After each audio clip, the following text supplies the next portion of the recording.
चला तर मग आज आपण बनवूया चिकनचा असा झणझणीत रस्सा. जसा गावाकडे चिकनचा रस्सा बनवला जातो त्या पद्धतीने आपण बनवणार आहोत.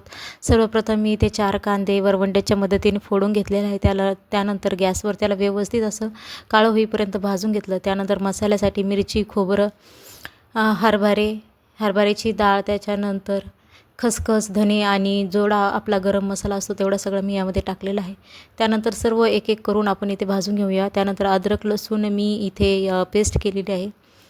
त्यानंतर गरम मसाला आणि धने तेलामध्ये परतून घ्यायचं आहे. त्यानंतर खसखसही टाकून आपण तेलामध्ये परतून घ्यायचं आहे.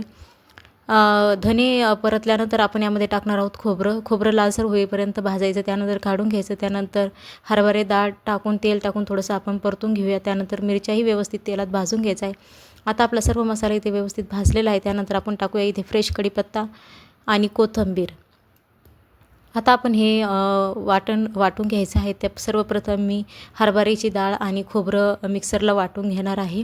यामध्ये अजिबात पाणी आपल्याला टाकायचं नाही. त्यानंतर उरलेला मसाला आपण मिक्सरच्या भांड्यामध्ये टाकून थोडंसं पाणी टाकून आपण याला बारीक पेस्ट अशी करून घेणार आहे. तुमच्या गरजेनुसार पाणी टाकून याची बारीक पेस्ट करून घ्यायची आहे.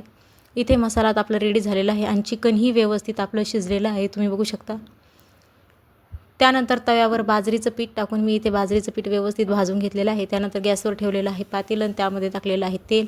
अद्रक लसणाची पेस्ट सर्वप्रथम तेलामध्ये परतून घ्यायची आहे.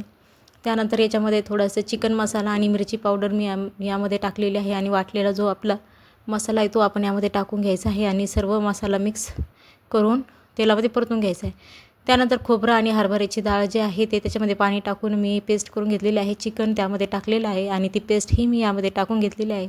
आता गरजेनुसार पाणी टाकून घ्यायचं आहे. त्यानंतर चवीनुसार मीठ आपण यामध्ये टाकणार आहे आणि भाजीला उकळी येईपर्यंत थांबायचं आहे. भाजीला उकळी आल्यानंतर भाजीला व्यवस्थित अशी तरी येते. आता आपली चिकनची भाजी ते तयार झालेली आहे. तुम्हाला ही रेसिपी कशी वाटली मला कमेंटमध्ये सांगा आणि ही रेसिपी घरी नक्की ट्राय करून बघा.